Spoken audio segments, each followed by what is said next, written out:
Nerdbots. Welcome to your worst Christmas ever. I can't believe it's December already. And since it's December, what better way to start off our movie theater run than with Santa Claus killing people? Welcome to another episode of the Popcorn Confessional, and this is Dave from Nerdbox, and I'm accompanied by my wife Jen, also from Nerdbox. And on this episode, we are talking about Violent Night. So fire up that Jiffy Pop and meet us in the booth.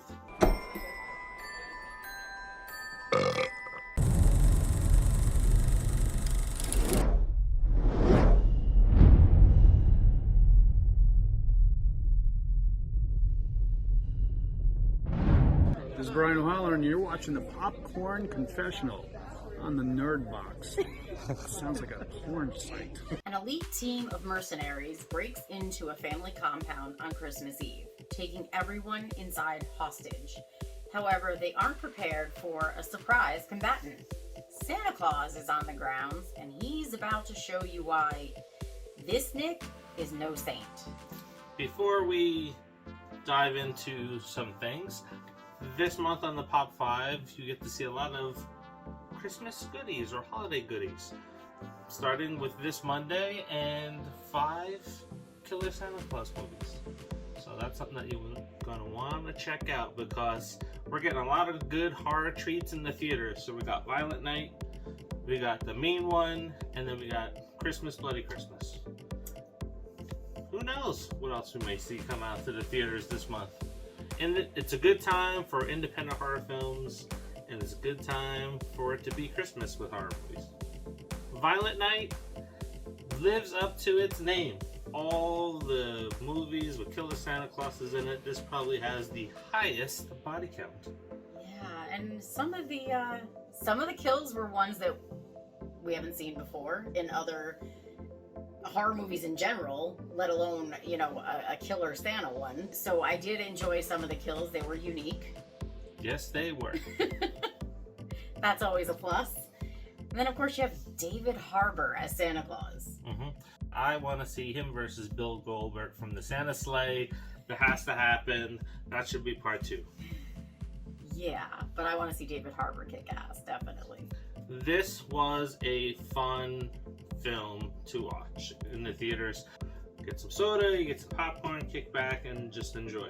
Because there's a little bit of a story there. Yeah. It's a nice story, too.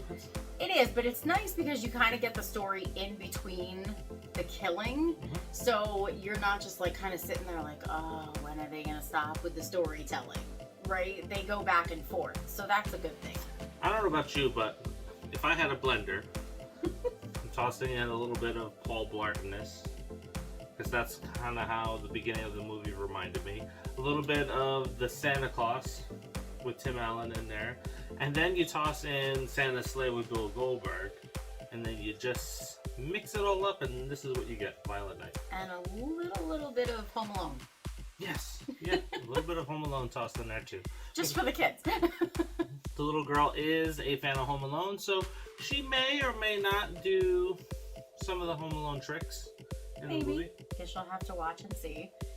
And then besides David Harbour, we have John Leguizamo as Mr. Scrooge, Alexis Louder as Linda Matthews. Now, Alexis Louder was in Cop Shop. Where things went wrong between us. We're off to such a good start. Foul, wait, give me 10 seconds. She is great. Yeah, she's great. She was badass in that movie. And then we have Beverly D'Angelo. Mm-hmm. You need a Christmas movie with her, right? Mm-hmm. The cast of characters are very good. They didn't spend a lot of time trying to build up the story around them. You didn't really need to, so you... Now, the little bits that they gave us in between the violence was good enough. It gave you the family dynamics, it gave you the breakdown. It was done really well. Mm-hmm. The hitmen that are all working for Mr. Scrooge all have nicknames. So there's Frosty, there's Krampus. There's Peppermint. Yes. As we mentioned, the kills are very good in this. High body count. Gore is kind of hidden by the movie being very dark. Yeah.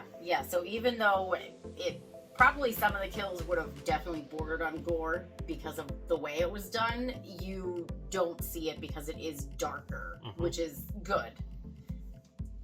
Well, it's not good. I want to see. Okay, well, okay, so it's good if you maybe want to watch it with someone who's a little squeamish. Yeah, it's hidden in the shadows, a lot of the gory scenes. Yeah. So you get some scenes that are like, oh, that's awesome, and then the other ones are like, I wish it was a little bit brighter. I gotta watch. In the film to see some of that stuff. But David Arbor played a very good Santa Claus, and if you haven't been able to tell in the trailers, he's a little down on himself. A little bit. He's a little bit of a drunk Santa Claus. Just a little. Yeah, Just a little. not too sure if he wants to keep doing this. And then we have the little girl that kind of connects with them a little bit to bring him back, maybe, because he sees her as one of the hostages, and he's like, oh, fuck that, I gotta do something. Right, now I actually have to get involved, which is something that he didn't want to do, but, you know, he connects with kids, right? He's Santa Claus.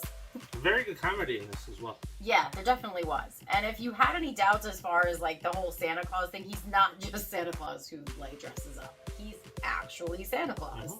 So, that was a different twist. I don't think that I realized that going into the movie. I thought he was just kind of like somebody who dressed up as Santa, and no, he's really Santa. I knew he was real Santa because in one of the trailers that I actually did pay attention to, you see him stepping in reindeer shit. Which one of you did that? Prancer? So unprofessional. Good comedy, good action, definitely worth checking out in the theaters. If you have an opportunity to go see it, you'll have a good time. You'll have fun doing that. Or you know, if you wait until it's streaming, it'll still be fun. It is just under 2 hours, but I think it was paced really well. Yeah, I think this is a good one to throw in your yearly rotation. Definitely. Now, what do you rate this one? I'd go see it again in the theater. Yes, I would go see it in the theater again. And since there's nothing coming out besides this movie this week, we'll probably go see it again on Tuesday. Probably, because we don't have anything now to watch until Thursday of next week. Thursday and possibly Friday. And possibly Friday if we get the main one, which would be fantastic. So, yeah, we'll probably be seeing this again on Tuesday because out of all the ones that we've seen recently, this would be the one I'd want to see again in the theater. Do you watch Killer Santa Claus movies? Which ones do you enjoy? Are you going to see this? Let us know by dropping that in the comments. Now, if you don't know what Killer Santa Claus movies to watch other than Silent Night, Deadly Night, again, tune in on Monday, 6 p.m. Eastern Time, and then we'll give you some hidden gems. Yeah, you can check them out since it's only December 1st, so you've got time. Yes. We are going to stuff your stockings full of Killer Santa Claus movies, stuff about the Grinch, hidden gem Christmas horror movies, and then New Year's Eve horror movies. So tune into the Pop 5 every week on Mondays to check out some suggestions to fill your holiday with some horror movies, because it's always good for horror. And before we go, don't forget it is the quest for 5,000 subscribers. So as we move along in that journey, every video that hits 100 likes and 100 comments will win a prize. And then when we hit 5,000 subscribers, you have a chance to win this box of Strawberries and Scream cereal. So make sure you're liking, subscribing, and sharing. And dropping a comment. And until the next, see ya.